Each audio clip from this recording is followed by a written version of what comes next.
Are you thinking about selling your home but stuck wondering what you actually need to fix? Are you debating whether to remodel the kitchen, replace the roof, redo the floors? Or maybe you're lying awake thinking, if I don't fix everything, will buyers walk away? Here's the real question. Are you preparing your home to sell? Or are you accidentally preparing it for the next owner to enjoy at your expense? In today's video, I'm going to walk you through the 7 things you should not fix before selling your home in Washington, D.C., and Maryland. And as a bonus, I'll share the 2 things that cost you nothing, but often create the biggest return. Stay tuned.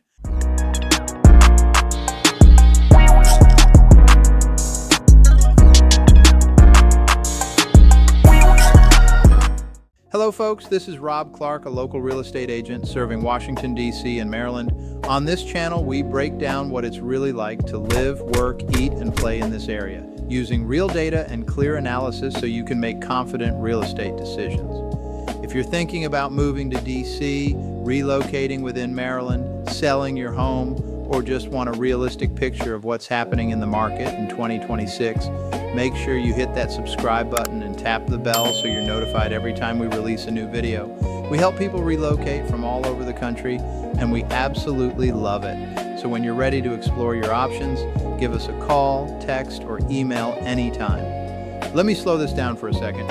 Oh, slow down, hold on there. When most homeowners start thinking about selling, the first instinct is, what do I need to fix? And what usually follows? A trip to Home Depot, a contractor estimate, a Pinterest board. But here's the problem. Most sellers are preparing their home emotionally, not strategically. There's a big difference. Emotion says, I don't want buyers judging my home. Strategy says, what will actually move the sale forward? In Washington, D.C. and throughout Maryland in 2026, buyers are educated. They've seen 20, 30, sometimes 50 homes online before they ever step into yours. They understand homes have age, systems wear out, styles change, materials get dated. What they're really evaluating is this. Is this home priced correctly for what it is? Does it feel cared for? Does it feel clean? Can I see myself living here? That's it. But what many sellers do is start renovating for a hypothetical perfect buyer who may not even exist. They replace things that don't need replacing. They upgrade finishes that won't change the offer. They spend tens of thousands of dollars only to compete in the same price bracket they were already in. We'll never do that again. As an engineer, I look at this logically. Every improvement has a cost. Every improvement has a return. If the return doesn't justify the cost, it's not strategic. Your job when selling is not to create a brand new home. Your job is to remove friction, remove objections, remove distractions, remove reasons for hesitation. That's very different from remodeling. Now let's go one by one. First, don't fully remodel the kitchen or bathrooms. This is the biggest one. Let me ask you something honestly. If you put $50,000 into a kitchen right now, do you think a buyer will pay you $50,000 more for the house? In most cases, no. Why? Why? Because buyers don't pay retail for renovations done right before listing. They factor in their own taste, their own contractor, their own future changes. And here's the reality in D.C. and Maryland. Kitchen trends change quickly. What you install today might not be what the next buyer prefers. Now, I'm not saying ignore the kitchen. I'm saying approach it surgically. Ask yourself, are the cabinets structurally sound? Do the drawers function? Do the appliances work? If yes, you're 80% there. Instead of full replacement, consider cabinet painting in a neutral tone, new hardware, updated light fixtures, modern faucet, deep grout cleaning, fresh caulk lines. Those small details often give you 70% of the visual improvement at 20% of the cost. Same with bathrooms.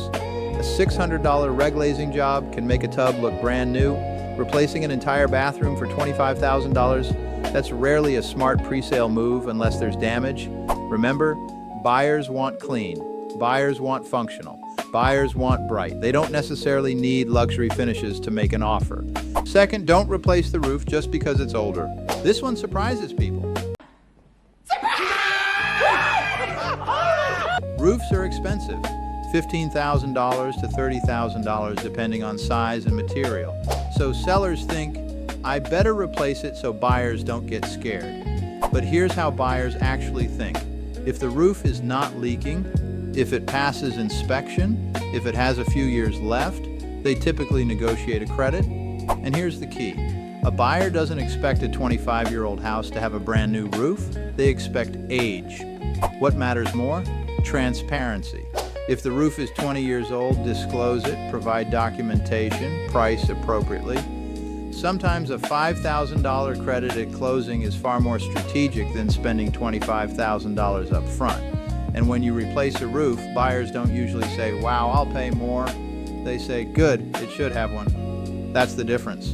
Third, don't automatically replace all flooring. Flooring can be emotional, scratches, worn carpet, color mismatch. But here's the question. Is it truly bad, or are you just used to seeing it every day? Professional carpet cleaning can completely change perception. Hardwood refinishing is far less expensive than full replacement. And here's a psychology tip.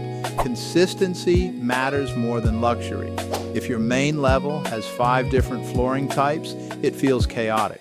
If it has one consistent neutral surface, even if it's basic, it feels larger and cleaner. If replacement is necessary, choose neutral, choose durable, avoid trendy colors. Remember, you are selling to a wide market. Neutral broadens appeal. Fourth, don't fix every crack in concrete. Driveways crack, sidewalks shift, concrete settles. In DC and Maryland, especially in older neighborhoods, this is common. Replacing a driveway can cost $8,000 to $15,000. Will it change the offer price significantly? Usually not.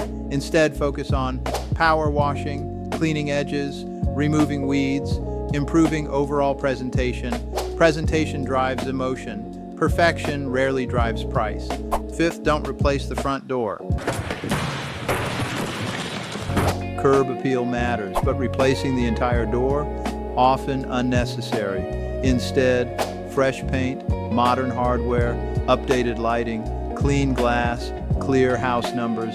First impressions are about maintenance and care, not luxury. Buyers want to feel this home has been looked after. That feeling comes from upkeep, not overspending. Sixth, don't replace all window coverings. Heavy drapes, outdated valances, dark fabrics. These can date a home quickly, but instead of replacing them, remove them. Natural light sells homes. Buyers consistently rank light-filled spaces as more desirable. If removing window coverings costs you nothing and makes the room feel bigger, that's one of the highest ROI decisions you can make. Lastly, don't overdo landscaping. Landscaping is another emotional trap. You think, I need new shrubs. Maybe I should redesign the yard. But buyers aren't buying your plants. They're buying the space. What matters most? Trimmed hedges, fresh mulch, edged lawn, clear walkways, clean exterior. Clean and maintained beats elaborate every time. Now let's talk about what actually creates return. Declutter, deep clean.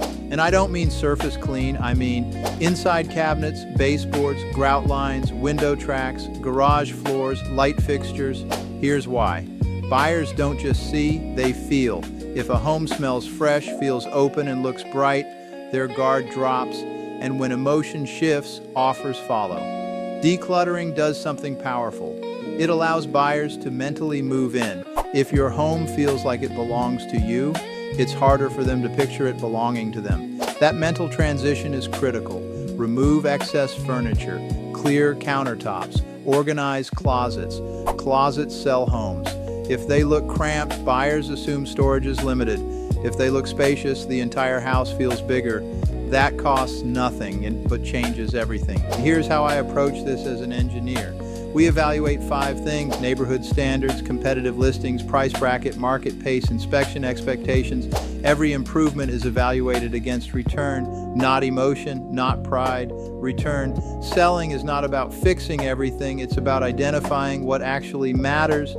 And when you do that correctly, you protect your equity, you avoid overspending, and you move confidently into your next chapter. If you're considering selling in Washington, D.C. or Maryland and wondering what you should or shouldn't fix, let's talk through it. Every home is different. Every neighborhood has different expectations. I'll walk you through what makes sense financially and strategically. Call, text, or email me for a personalized consultation.